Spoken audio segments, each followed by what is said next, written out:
Ang salita ng buhay. Nang pasimula ay naroon na ang salita. Ang salita ay kasama ng Diyos, at ang salita ay Diyos. Sa pasimula ay kasama na ng Diyos ang salita. Nilikha ang lahat ng bagay sa pamamagitan niya, at walang anumang nalikha nang hindi sa pamamagitan niya. Nasa kanya ang buhay, at ang buhay ay siyang ilaw ng sangkatauhan. Nagliliwanag sa kadiliman ng ilaw, at hindi ito nagapi kailanman ng kadiliman. Sinubo ng Diyos ang isang tao na nagngangalang Juan. Naparito siya upang magpatotoo tungkol sa ilaw at upang ang lahat ay sumampalataya sa pamamagitan niya. Hindi siya ang Kristo, subalit naparito siya upang magpatotoo tungkol sa ilaw. Ito ang tunay na ilaw. Dumarating ito sa sanlibutan upang magbigay liwanag sa lahat ng tao. Dumating ang salita sa sanlibutan, ngunit hindi siya kinilala ng sanlibutang ito na nilikha sa pamamagitan niya. Pumunta siya sa kanyang bayan, ngunit hindi siya tinanggap ng sarili niyang kababayan. Subalit ang lahat ng tumanggap at sumampalataya sa kanya ay binigyan niya ng karapatang maging mga anak ng Diyos. Sila ay naging mga anak ng Diyos, hindi dahil sa isinilang sila ayon sa kalikasan o sa kagustuhan o sa kagagawaan ng tao, kundi ayon sa kalooban ng Diyos. Naging tao ang salita at nanirahan sa piling namin. Nakita namin ang kaluwalhatiang tunay na kanya bilang kaisa-isang anak ng Ama. Siya ay puspos ng kagandahang loob at ng katotohanan. Nagpatotoo si Juan tungkol sa kanya na isinisigaw. Siya ang tinutukoy ko ng aking sabihin, ang dumarating na kasunod ko'y higit kaysa sa akin, sapagkat siya'y naroon na bago pa man ako ipanganak. Mula sa kapuspusan ng kanyang kagandahang loob, tumanggap tayong lahat ng abot-abot na kagandahang loob. Ibinigay ang kautusan sa pamamagitan ni Moses, ngunit dumating ang kagandahang loob at katotohanan sa pamamagitan ni Hesukristo. Kailan may wala pang taong nakakakita sa Diyos, ngunit ang natatanging Diyos na pinakamamahal ng Ama ang nagpakilala sa Ama. Ang patotoo ni Juan na tagapagbautismo. Ang mga pinuno ng mga Hudyo sa Jerusalem ay nagsugo ng mga pari at Levita upang itanong kay Juan kung sino nga ba siya. Hindi nagkaila si Juan. Sa halip ay maliwanag niyang sinabi, "Hindi ako ang Kristo." "Sino ka kung gayon?" tanong nila. "Ikaw ba si Elias?" "Hindi ako si Elias," tugon niya. "Ikaw ba ang propeta?" Sumagot siya, "Hindi rin." "Sino ka kung gayon? Sabihin mo kung sino ka upang may masabi kami sa mga nagsugo sa amin. Ano ang masasabi mo tungkol sa iyong sarili?" tanong nilang muli. Sumagot si Juan ayon sa nasusulat sa aklat ni Propeta Isaías. "Ako ang tinig ng isang taong sumisigaw sa ilang. Tuwirin ninyo ang daraanan ng Panginoon." Ang mga nagtanong ay sugo ng mga Pariseo. Muli nilang tinanong si Juan, "Bakit ka nagbabautismo, gayong hindi naman pala ikaw ang Kristo, o si Elias, o ang propeta?" Sumagot si Juan, "Ako'y nagbabautismo sa tubig, ngulit nasa inyong kalagitnaan ng isang hindi ninyo kinakilala. Dumarating siyang kasunod ko, subalit hindi man lamang ako karapat-dapat na magkalag ng tali ng kanyang sandalyas." Ang mga ito'y nangyari sa Betanya, sa hilaga ng Ilog Jordan na pinagbabautismuhan ni Juan. Ang Kordero ng Diyos. Kinabukasan, nakita ni Juan si Jesus na lumalapit sa kanya. Sinabi niya, "Tingnan ninyo, siya ang Kordero ng Diyos na nag-aalis ng kasalanan ng sanlibutan. Siya ang tinutukoy ko ng aking sabihin, ang dumarating na kasunod ko'y higit kaysa sa akin, sapagkat siya'y naroon na bago pa man ako ipanganak. Hindi ko rin siya kinilala noon, subalit naparito akong nagbabautismo sa tubig upang ipakilala siya sa Israel." Ganito ang patotoo ni Juan. Nakita ko ang Espiritu na bumababa na parang kalapati na buhat sa langit at nanatili sa kanya. Hindi ko nga siya kinilala noon, ngunit ang nagsugo sa akin upang magbautismo sa tubig, ang siyang nagsabi sa akin, "Kung kanino mo makitang bumaba at manatili ang Espiritu, Siya ang magbabautismo sa pamamagitan ng Espiritu Santo. Ngayon ay nakita ko siya at pinapatotoo kong siya ang anak ng Diyos. Ang unang 4 na alagad ni Jesus. Kinabukasan, naroon muli si Juan kasama ng 2 sa kanyang mga alagad. Nang makita niyang Jesus na daraan ay kanyang sinabi, "Tingnan ninyo, siya ang kordero ng Diyos."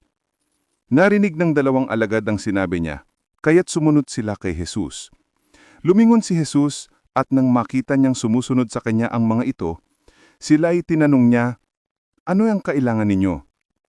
Sumagot sila, "Saan po kayo nakatira, Rabbi?" Ang kahulugan ng salitang ito'y, Guro.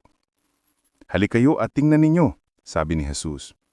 Sumama sila kay Jesus at nakita nila ang kanyang tinitirhan at tumuloy sila roon ng araw na iyon. Nooy, mag-aalas 4 na ng hapon. Ang isa sa 2 alagad na narinig kay Juan at sumunod kay Jesus ay si Andres, kapatid ni Simon Pedro. Unang hinanap ni Andres ang kanyang kapatid na si Simon Pedro. Sinabi niya rito, "Nakita na namin ang Mesiyas." Ang kahulugan ng salitang ito'y, Kristo. At isimama ni Andres si Simon kay Jesus. Tiningnan ni Jesus si Simon at sinabi sa kanya, "Ikaw ay Simon na anak ni Juan. Ikaw ay tatawaging Caifas," na ang katumbas ay Pedro. Ang pagkatawag kay na Felipe at Natanael. Kinabukasan, minabuti ni Jesus na puminta sa Galilea. Nakita niya roon si Felipe at sinabi ni Jesus sa kanya, "Sumunod ka sa akin." Si Felipe ay taga Betsaida, tulad din na Andres at Pedro. Nakita ni Felipe si Natanael at sinabi niya dito, "Natagpuan na namin ang tinutukoy ni Moses na isinulat niya sa aklat ng kautusan at gayon din ng mga propeta. Siya ay si Jesus na taga Nazaret na anak ni Joseph." "May mabuti bang maaring magmula sa Nazaret?" tanong ni Natanael. Sumagot si Felipe, "Halika at tingnan mo." Nang malapit na si Natanael ay sinabi ni Jesus, "Masdan ninyo ang isang tunay na Israelita. Wala siyang anumang pagkukunwari." Tinanong siya ni Natanael, "Paano ninyo ako nakilala?" Sumagot si Jesus, "Bago ka patawagin ni Felipe, nakita kita nang ikaw ay nasa ilalim ng puno ng igos." Sumagot si Natanael, "Rabbi, kayo nga po ang anak ng Diyos. Kayo ang hari ng Israel." Sinabi ni Jesus, "Sumampalataya ka ba dahil sa sinabi ko sa iyong, nakita kita sa ilalim ng puno ng igos? Higit pa riyan ang masasaksihan mo." At sinabi niya sa kanya, "Pakatandaan mo, makita ninyong bukas ang langit at ang mga anghel ng Diyos ay manhikmanaob sa kinaroroonan ng anak ng tao." Nang 3 araw, may kasalan sa Kana sa Galilea at naroon ang ina ni Jesus. Si Jesus at ang kanyang mga alagad ay inanyayahan din sa kasalan. Naubos ang alak, kaya't sinabi ng ina ni Jesus sa kanya, "Anak, wala na silang alak." Sinabi ni Jesus, "Ipaubaya na ngang po ninyo ito sa aking ginang, hindi pa ito ang aking tamang oras." Sinabi ng kanyang ina sa mga naglilingkod, "Gawin ninyo ang anumang sabihin niya sa inyo." May 6 na banga doon, ang bawat isa'y naglalaman ng 20 hanggang 30 galon. Ang mga ito ay nakalaan para sa paghuhugas ayon sa ritual ng mga Hudyo. Sinabi ni Jesus sa mga tumutulong doon, "Punuin ninyo ng tubig ang mga banga." At pinunungan nila ang mga banga na halos mag-umapaw. Pagkatapos, sinabi niya, "Kumuha kayo ng kaunti at dalhin ninyo sa namamahala ng handaan." Dinalhan nga nila ang namamahala at tinikman nito ang tubig na naging alak. Hindi niya alam kung saan nanggaling iyon, subalit alam ng mga sumalok ng tubig. Kaya tinawag niya ang lalaking ikinasal at sinabi, "Ang masarap na alak ay unang inihahin kapag marami nang nainom ng mga tao, saka inihahahin ng mababang uri. Ngulit sa huli ninyo inilabas ang masarap na alak." Ang nanggaring ito sa Kana sa Galilea ang unang himalang ginawa ni Jesus. Sa pamamagitan nito ay inihayag niya ang kanyang kaluwalhatian at naniwala sa kanya ang mga alagad niya. Pagkatapos nito, pumunta si Jesus sa Capernaum kasama ang kanyang ina, mga kapatid at mga alagad. Sila'y nanatili roon ng ilang araw. Malapit na ang Pasko ng mga Hudyo, kaya't pumunta si Jesus sa Jerusalem. Nakita niya sa templo ang mga nagtitinda ng mga baka, tupa at kalapati, at ang mga namamalit ng salapi. Kumuha siya ng lubid at ginawang iyong panghagupit, at ipinagtabuyan niyang palabas ang mga nagtitinda, pati na ang mga baka at tupa. Isinabog niya ang salapi ng mga namamalit ng pera at ipinagtataob ang kanilang mga mesa. Pinagsabihan niya ang mga nagtitinda ng kalapati, "Alisin ninyo rito ang mga iyan, huwag ninyo gawing palengke ang bahay ng aking ama." Naalala ng kanyang mga alagadang sinasabi sa kasulatan, "Ang malasakit ko sa iyong bahay ang tutupok sa akin." Dahil dito'y tinanong siya ng mga pinuno ng Hudyo, "Anong himalang ang maipapakita mo upang patunayang may karapatang kang gawin ito?" Sumagot si Jesus, "Gibain ninyo ang templong ito, at sa loob ng 3 araw ay muli ko itong itatayo." Sinabi ng mga Hudyo, 46 na taong ginawa ang templong ito at itatayo mo sa loob lamang ng 3 araw. Ngunit ang templong tinutukoy ni Jesus ay ang kanyang katawan. Kaya't nang siya'y muling nabuhay, naalala ng mga alagad ang sinabi niyang ito at sila'y naniwala sa kasulatan at sa sinabi ni Jesus. Nang pista ng Pasko ay nasa Jerusalem si Jesus. Marami ang naniwala sa kanya nang makita nila ang mga himalang ginagawa niya. Subalit hindi ipinagkatiwala ni Jesus ang kanyang sarili sa kanila, sapagkat kilala niya ang lahat ng mga tao. Hindi na kailangang may magsabi pa sa kanya tungkol sa kanino man, sapagkat nalalaman niya ang nasa isip ng lahat ng tao. May isang Pariseyo na nagngangalang Nicodemo na pinuno ng mga Hudyo.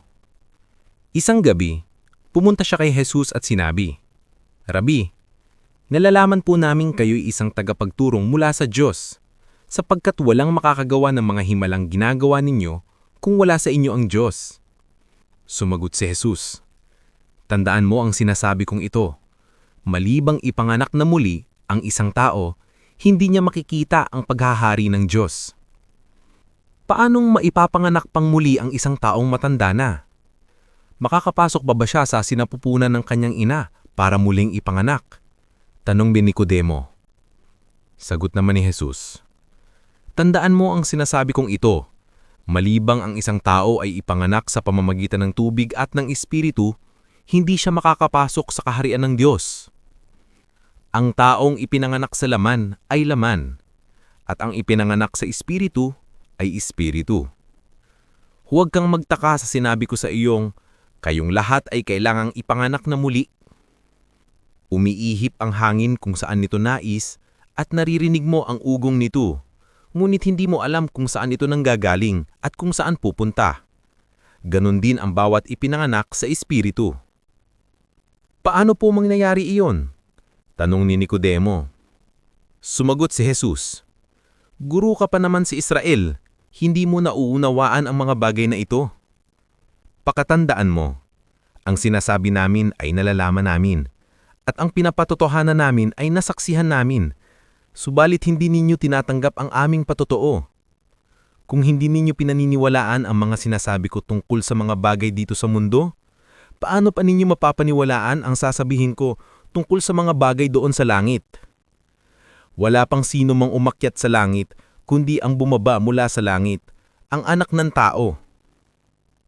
At kung paanong itinaas ni Moises ang tansong ahas doon sa ilang, ganun din naman, kailangang itaas ang anak ng tao, upang ang sino mang sumampalataya sa kanya ay magkaroon ng buhay na walang hanggan. Sapagkat gayon na lamang ang pag-ibig ng Diyos sa sangkatauhan, kaya't itinigay niya ang kanyang kaisa-isang anak, upang ang sino mang sumampalataya sa kanya ay hindi mapahamak, kundi magkaroon ng buhay na walang hanggan. Isinugo ng Diyos ang kanyang anak, hindi upang hatulan ng parusa ang sanglibutan, kundi upang iligtas ito sa pamamagitan niya. Hindi hinahatulan ng parusa ang sumasampalataya sa anak, ngunit hinatulan na ang hindi sumampalataya, sapagkat hindi siya sumampalataya sa kaisa-isang anak ng Diyos. Ganito ang hatol ng Diyos, naparito sa sanlibutan ang ilaw, ngunit inibig pa ng mga tao ang dilim kaysa liwanag, sapagkat masasama ang kanilang mga gawa. Kinasusuklam ng mga gumagawa ng masama ang ilaw, ni hindi lumalapit dito upang hindi mahayag ang kanilang mga gawa. Ngunit ang namumuhay ayon sa katotohanan ay lumalapit sa ilaw upang maihayag na ang mga ginagawa niya ay pagsunod sa Diyos. Matapos nito, si Jesus at ang kanyang mga alagad ay nagpunta sa lupain ng Judea. Nanatili siya roon ng kaunting panahon na kasama nila at nagbabautismo ng mga tao. Samantala, si Juan ay nagbabautismo naman sa Enon, malapit sa Salim, sapagkat maraming tubig doon. Pumupunta sa kanya ang mga tao at nagpapabautismo. Hindi pa noon nabibilanggo si Juan. Minsan, nagkaroon ng pagtatalo ang mga alagad ni Juan at isang Hudyo tungkol sa ritual ng paglilinis. Kaya't pumunta sila kay Juan at sinabi sa kanya, "Guro, naaalala pa po ninyo ang lalaking kasama ninyo sa ibayong ng Jordan na inyong pinatotohanan? Siya po ay nagbabautismo rin at nagpupuntahan sa kanya ang lahat." Sumagot si Juan, "Walang sino mang tatanggap ng anuman malibang ito'y ipagkaloob sa kanya ng Diyos. Kayo mismo ang makakapagpatunay na sinabi kong hindi ako ang Kristo. Isa lamang akong sugo na mauuna sa kanya. Sa isang kasalan, ang babaeng ikakasal ay para lamang sa lalaking ikakasal. Ang abay na naghihintay sa pagdating ng lalaki ay lubos na nagagalak kapag nalirinig niya ang tinig nito. Gayun din naman, lubos na ang aking kagalakan ngayon. Dapat siyang maitaas at ako naman ay maibaba. Ang mula sa itaas ay dakila sa lahat. Ang mula sa lupa ay tagalupa at nagsasalita tungkol sa mga bagay sa lupa. Ang mula sa langit ay dakila sa lahat. Pinapatotohanan niya ang kanyang nakita at narinig, ngunit walang tumatanggap sa kanyang patotoo. Ang tumatanggap sa kanyang patotoo ay nagpapatunay na ang sinasabi ng Diyos ay totoo. Ang isinugo ng Diyos ay nagpapahayag ng mga salita ng Diyos, sapagkat lubusang ipinagkakaloob ng Diyos ang kanyang espiritu. Iniibig ng Ama ang anak, at ibinigay niya rito ang pamahalaan sa lahat ng bagay. Ang sumasampalataya sa anak ay may buhay na walang hanggan, ngunit ang hindi sumusunod sa anak ay hindi magkakaroon ng buhay. Sa halip, mananatili sa kanya ang puit ng Diyos. Nabalitaan ng mga Pariseyo na si Jesus ay mas maraming nahihikayat na maging alagad at nababautismuhan kaysa kay Juan. Nalaman ito ng Pangnoon, bagaman hindi si Jesus mismo ang nagbabautismo kundi ang kanyang mga alagad. Kaya umalis siya sa Judea at bumalik sa Galilea. Kailangang dumaan siya sa Samaria. Dumating siya sa isang bayan na tinatawag na Sicar. Malapit ito sa bukid na ibinigay ni Jacob sa kanyang anak na si Jose. Dito matatagpuan ang balon ni Jacob. Dahil napagod si Jesus sa paglalakbay, umupo siya sa tabi ng balon, halos katanghalian na noon. May isang Samaritanang dumating upang umigib, at sinabi ni Jesus sa kanya, "Maaari bang makiinom?" Wala noon ang kanyang mga alagad dahil sila'y bumibili ng pagkain sa bayan. Sinabi sa kanya ng babae, "Ikaw ay Hudyo at Samaritana naman ako. Bakit ka humihingi sa akin ng inumin?" Sinabi niya iyon sapagkat hindi nakikihalubilo ang mga Hudyo sa mga Samaritano. Sumagot si Jesus, "Kung alam mo lamang ang kaloob ng Diyos at kung sino itong humihingi sa iyong ang inumin, ikaw ang hihingi sa kanya at bibigyan kanya ng tubig na nagbibigay buhay." Nagsalita ang babae, "Ginoo, malalim ang balong ito at wala ka namang pansalok. Saan ka kukuha ng tubig na nagbibigay buhay? Ang balong ito ay pamana pa sa amin ng aming ninunong si Jacob. Dito siya uminom, gayon din ang kanyang mga anak at mga hayop. Higit ka pa ba sa anya?" Sumagwat si Jesus, "Ang bawat uminom ng tubig na ito'y muling mauuhaw, ngulit ang sino mang uminom ng tubig na ibibigay ko sa kanya ay hindi na muling mauuhaw kailanman. Ang tubig na ibibigay ko ay magiging batis sa loob niya at patuloy na bubukal at magbibigay sa kanya ng buhay na walang hanggan." Sinabi ng babae, "Ginoo, bigyan po ninyo ako ng tubig na iyan upang hindi na ako mauhaw, ni pumarito pa upang sumalok muli." "Umuwi ka at isama mo rito ang iyong asawa," wika ni Jesus. Wala akong asawa, sagot ng babae. Sinabi ni Jesus, tama ang sinabi mong wala kang asawa, sapagkat 5 na ang iyong naging asawa, at ang kinakasama mo ngayon ay hindi mo asawa. Totoo nga ang sinabi mo. Sinabi ng babae, Ginoo, palagay ko ay isa kang propeta. Dito sa bundok na ito, sumamba sa Diyos ang aming mga ninuno. Gumit sinasabi ninyong mga Hudyo na sa Jerusalem lamang dapat sambahin ng Diyos. Sinabi naman ni Jesus, maniwala ka sa akin. Darating ang panahon na sasambahin ninyo ang Ama hindi na sa bundok na ito o sa Jerusalem. Hindi ninyo kilala ang inyong sinasamba. Ngunit kilala namin ang aming sinasamba, sapagkat ang kaligtasan ay nagmumula sa mga Hudyo. Subalit dumarating na ang panahon, at ngayon na nga, na ang mga tunay na sumasamba sa Ama ay sasamba sa Kanya sa Espiritu at sa katotohanan, sapagkat ganyang ang uri ng pagsambang ninanais ng Ama. Ang Diyos ay Espiritu at ang mga sumasamba sa Kanya ay dapat siyang sambahin sa Espiritu at sa katotohanan. Sinabi ng babae, nalalaman ko pong darating ang Mesiyas, ang tinatawag na Kristo. Pagdating niya, siya ang magpapahayag sa amin ng lahat ng bagay. Akong kausap mo ngayon ang iyong tinutukoy, sabi ni Jesus. Dumating ang kanyang mga alagad ng sandaling iyon, at nagtaka sila nang makita nilang nakikipag-usap si Jesus sa isang Samaritana. Ngulit isa man sa kanila ay walang nagtanong sa babae, ano ang kailangan ninyo? Wala ring nagtanong kay Jesus, bakit ninyo siyang kinakausap? Iniwan ng babae ang kanyang banga, bumalik sa bayan at sinabi sa taga-roon, Hali kayo, tignan ninyo ang taong nagsabi sa akin ng lahat ng ginawa ko. Siya na kaya ang Kristo? Kaya lumabas ang bayan, ang mga tao at nagpunta kay Jesus. Samantalang, makailang ulit sinabi ng mga alagad kay Jesus, Rabi, kumain na kayo.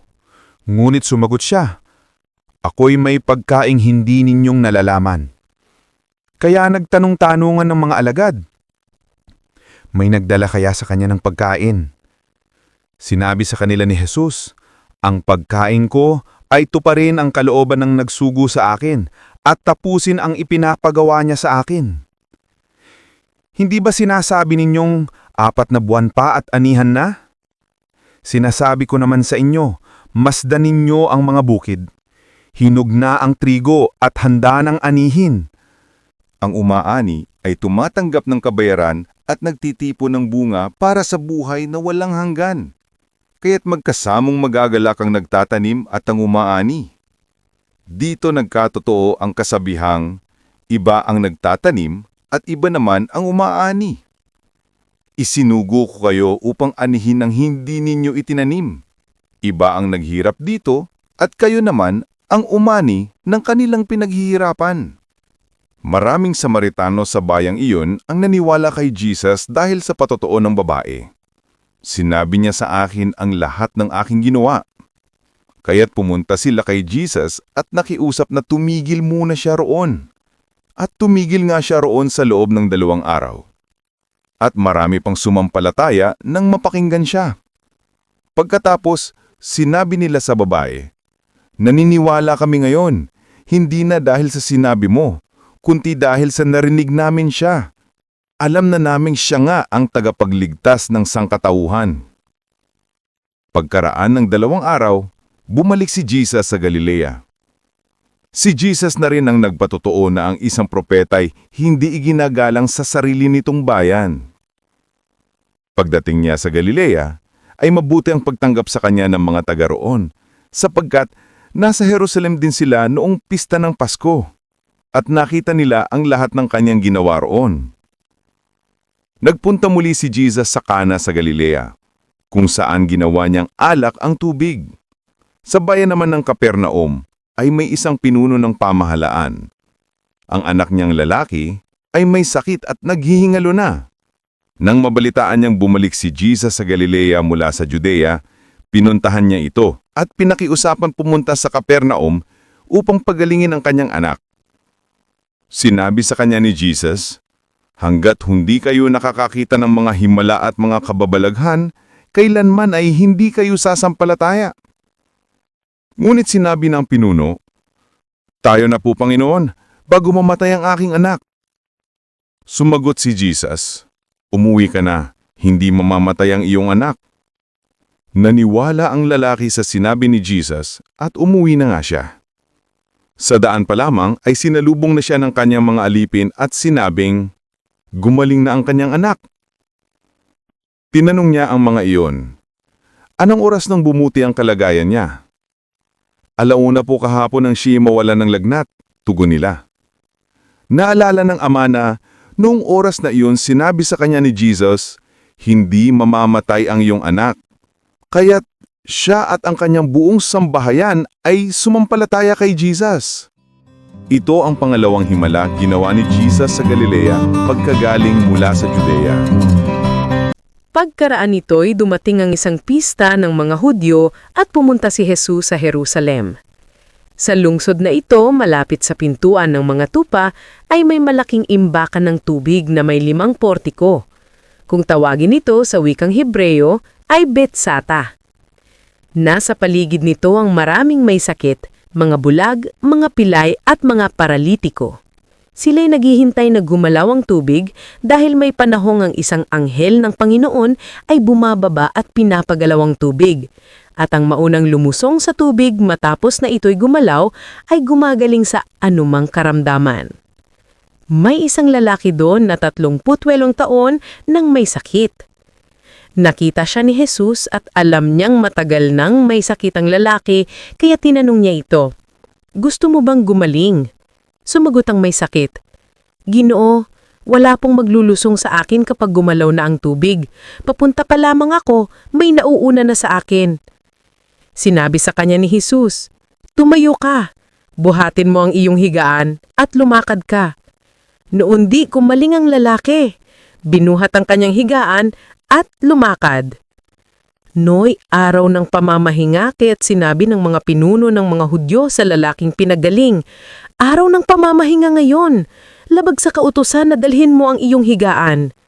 Ngunit sumagot siya, "Ang nagpagaling po sa akin ang nagsabing buhatin ko ang aking higaan at lumakad ako." At siya'y tinanong nila, "Sino ang nagsabi sa iyong buhatin mo ang iyong higaan at lumakad ka?" Ngunit hindi alam ng lalaki kung sino ang nagpagaling sa kanya, sapagkat maraming tao sa lugar na iyon at nakaalis na si Jesus. Pagkatapos nito, nakita ni Jesus sa loob ng templo ang lalaki at sinabihan itong, "Magaling ka na mayon, huwag ka nang gumawa ng kasalanan at baka masahol pa riyan ang mangyari sa iyo." Umalis ang lalaki at sinabi sa mga Hudyo na si Jesus ang nagpagaling sa kanya. Dahil dito, si Jesus ay sinimulang usigin ng mga pinuno ng mga Hudyo sapagkat ginawa niya ito sa araw ng pamamahinga. Ngunit sinagot sa kanila ni Jesus, "Ang aking ama ay patuloy sa kanyang gawain hanggang ngayon, at gayon din ako." Lalo namang pinagsikapan ng mga Hudyong ipapatay si Jesus sapagkat hindi lamang niyang nilabag ang batas tungkol sa araw ng pamamahinga, sinasabi pa niyang ang Diyos ang kanyang ama, at sa gayon ay ipinapantay niya ang kanyang sarili sa Diyos. Kaya't sinabi sa kanila ni Jesus, "Pakatandaan ninyo na walang magagawa ang anak sa kanyang sarili lamang. Ang nakikita niyang ginagawa ng ama, ang siya lamang niyang ginagawa. Ang ginagawa ng ama ay siya ring ginagawa ng anak. Sapagkat minamahal ng ama ang anak at ipinapakita sa anak ang lahat ng ginagawa niya at higit pa sa mga ito ang mga gawang ipapakita sa kanya ng ama upang kayo'y mamangha. Kung paanong ibinabangon ng ama ang mga patay at binibigyan sila ng buhay, gayon din naman, binubuhay ng anak ang sinumang nais niyang buhayin. Hindi humahatol kanino man ang ama, sa halip ay ibinigay na niya sa anak ang buong kapangyarihang humatol, upang maparangalan ng lahat ang anak tulad ng kaninang pagparangal sa ama. Ang hindi nagpaparangal sa anak ay hindi nagpaparangal sa ama na nagsugo sa anak. Kaya't pakatandaan ninyo, ang nakikinig sa akin salita at sumasampalataya sa nagsugo sa akin ay may buhay na walang hanggan.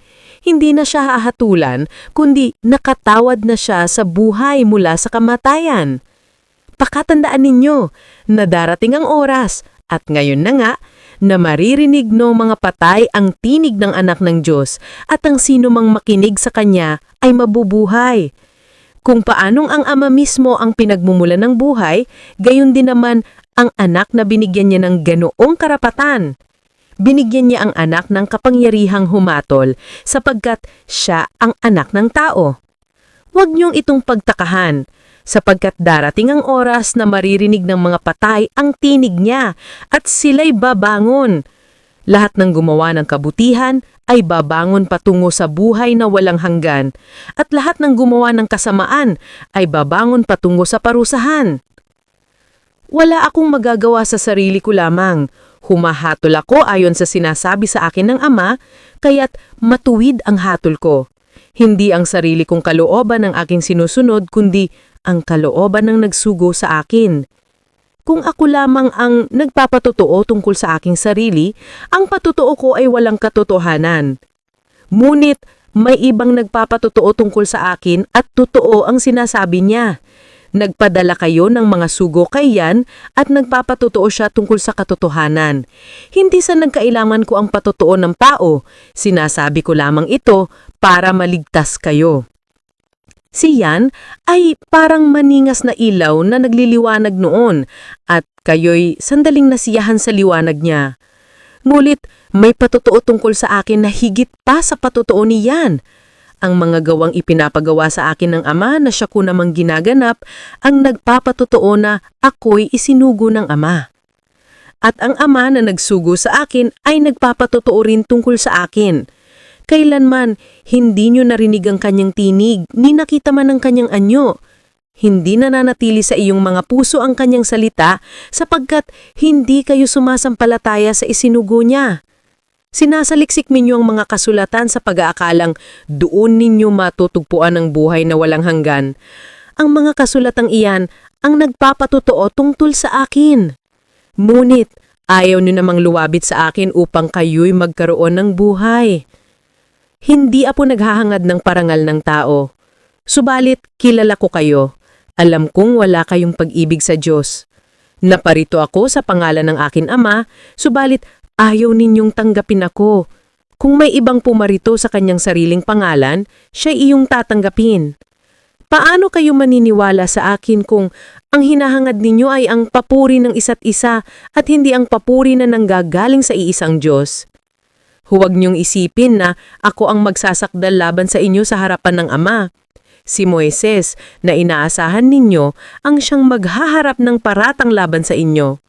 Kung talagang naniniwala kayo kay Moises, maniniwala din kayo sa akin, sapagkat sumulat siya tungkol sa akin. Ngunit kung hindi kayo naniniwala sa mga isinulat niya, paano kayo maniniwala sa mga sinasabi ko?